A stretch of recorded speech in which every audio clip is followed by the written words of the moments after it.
Venezuelanos voltam a ocupar o entorno da rodoviária de Manaus. Pelo menos 70 imigrantes chegam à cidade quase todos os dias e abrigos da prefeitura já estão lotados. Eleições 2018, o TRE intensifica o combate às fake news e a população de Manaus vai ter ônibus gratuito no dia da votação em segundo turno. Mais de 1 tonelada de agrotóxicos irregulares é apreendida durante ações de fiscalização no Amazonas. E ainda, Manaus já está entre as capitais com o trânsito mais violento do país. E é alto o índice de indenizações pagas às vítimas de acidentes. É agora, no A Crítica na TV.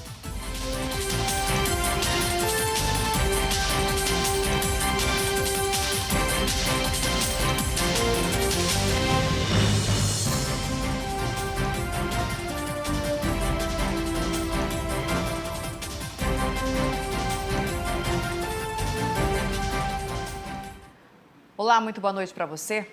Sem uma política de controle, fica difícil saber a quantidade de venezuelanos que chega a Manaus todos os dias. Tanto que um novo acampamento de imigrantes já se formou no entorno da rodoviária da cidade. São pessoas que vieram do país vizinho em busca de um teto e também de trabalho. Erickson Dias, formado em comunicação social. José Silva, eletricista.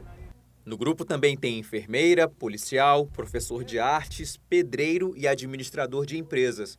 São 25 homens e 4 mulheres que chegaram em Manaus de 2 meses para cá e decidiram morar nos arredores da rodoviária. Segundo os venezuelanos, acampar aqui é melhor não só pela disponibilidade de espaço e de sombra. Para essas pessoas, estar perto da rodoviária é mais seguro. Mas a vontade de todas é uma só: conseguir um emprego e sair daqui o quanto antes. Nosotros somos personas humildes, que si salimos de nuestro país no fue porque nosotros quisimos, sino porque nosotros necesitamos. Dados não oficiais apontam que Manaus recebe entre 70 e 100 venezuelanos por dia. 660 vivem nos 3 abrigos da prefeitura, que estão lotados. A Secretaria Municipal de Assistência Social explica que é difícil traçar políticas para um fluxo tão grande de imigrantes. Os recursos enviados pelo governo federal só garantem o atendimento para uma parte dessas famílias. O repasse de verba ele não veio pensado, o governo federal não pensou na demanda espontânea. Já sinalizamos para o governo federal a necessidade de mais recursos e estamos aguardando uma resposta do governo federal. Para diminuir o problema, a Semasa encaminha venezuelanos com documentação para o Cine Manaus. Mas sem uma política definitiva, ainda que todas essas pessoas consigam emprego e deixem a rodoviária, é questão de tempo para ela ser novamente ocupada. Manaus é porta de passagem, é o lugar mais próximo que eles conseguem vir saindo de Boa Vista. Então isso vai ser constante. Os dados dizem que essa realidade ainda vai durar um longo período até que o governo venezuelano se estabilize.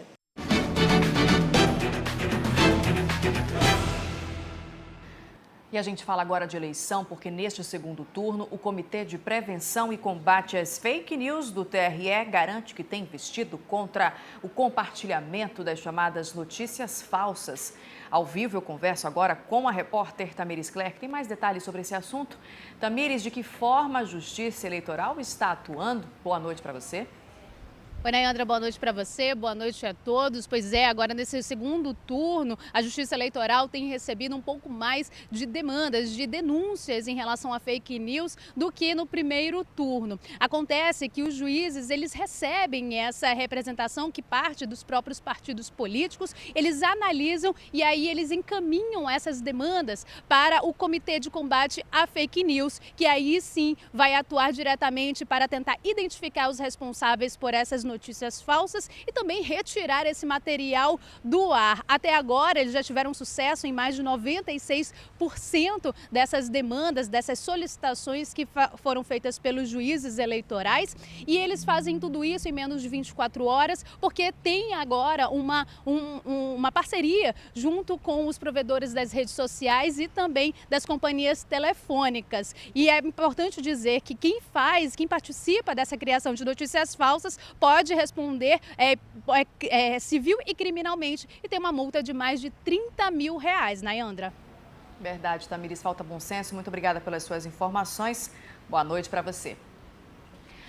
E os ônibus vão ser gratuitos em Manaus também no segundo turno das eleições no dia 28 de outubro. De acordo com a Prefeitura, 100% da frota vai estar nas ruas. A gratuidade do transporte nas eleições foi definida após votação na Câmara Municipal de Manaus em uma sessão extraordinária, na véspera do primeiro turno das eleições. No dia do pleito, vários problemas foram registrados e os principais terminais de integração da cidade também ficaram lotados. O decreto assinado na noite desta terça-feira pelo prefeito Arthur Neto vai ser publicado no Diário Oficial do município. E o auditor do Tribunal de Contas do Estado, Luiz Henrique Mendes, suspendeu um contrato de cerca de R$ 2.400.000 entre a Prefeitura de Lábrea e uma empresa por irregularidades no processo de contratação para a reforma de uma escola. A Prefeitura alegou que fez o contrato sem licitação por se tratar de uma reforma emergencial e que a escola teria, inclusive, sido interditada em 2015 devido à falta de estrutura.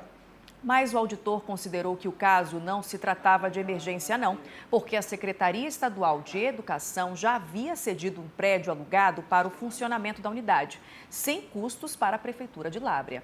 Além disso, na contratação não tinha pesquisa de preços, projeto básico e executivo e também havia outras irregularidades.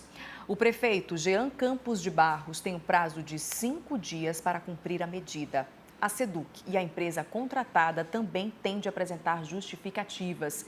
Já em outro processo, a Justiça Federal atendeu o pedido do Ministério Público Federal e determinou o bloqueio de mais de R$ 130 mil do ex-prefeito de Novo Aripuanã, Aminadab Santana, do PSD, por falta de prestação de contas dos repasses de recursos federais da educação ao município nos anos de 2011 e 2012. Essa medida ainda cabe recurso. Você acompanha agora o resumo de notícias.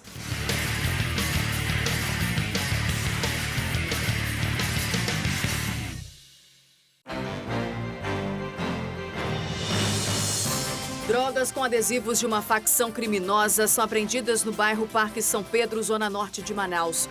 A mercadoria estava com um casal e a mulher confessou que trouxe os entorpecentes de Nova Olinda do Norte para serem vendidos aqui na capital. Fermento biológico misturado com chocolate em pó e com sopa industrial foi encontrado com 2 mulheres que tentaram entrar hoje com os produtos no Centro de Detenção Provisória Masculino. O fermento normalmente é usado para preparar drogas. Uma embarcação naufragou hoje parcialmente na comunidade Novo Remanso, em Itacoatiara.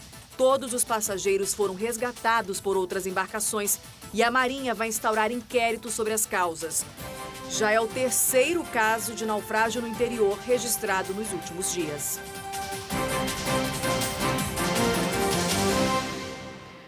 E por 34 votos a 18, o Senado rejeitou nesta terça-feira o projeto que facilitava a privatização de 6 distribuidoras de energia controladas pela Eletrobras, entre elas a Amazonas Energia. A matéria foi enviada ao plenário em regime de urgência após ser aprovada por 3 comissões na Casa. E de autoria do governo federal, esse projeto pretendia resolver pendências burocráticas para atrair compradores para as companhias elétricas. Das 6 distribuidoras incluídas nessa proposta, o governo já realizou o leilão de 4. A Companhia Energética do Piauí, a Companhia de Eletricidade do Acre, que é a Eletroacre, as Centrais Elétricas de Rondônia e a Boa Vista Energia, que atende o estado de Roraima. As outras 2 eram a Amazonas Distribuidora de Energia, que deve ser levada a leilão na semana que vem, e ainda a Companhia Energética de Alagoas, mas uma decisão judicial suspendeu essa privatização. E você vai ver a seguir, fiscalização em 13 cidades do Amazonas resultou na apreensão de mais de 1 tonelada de agrotóxicos irregulares. Agora são 7h09, o A Crítica na TV volta já.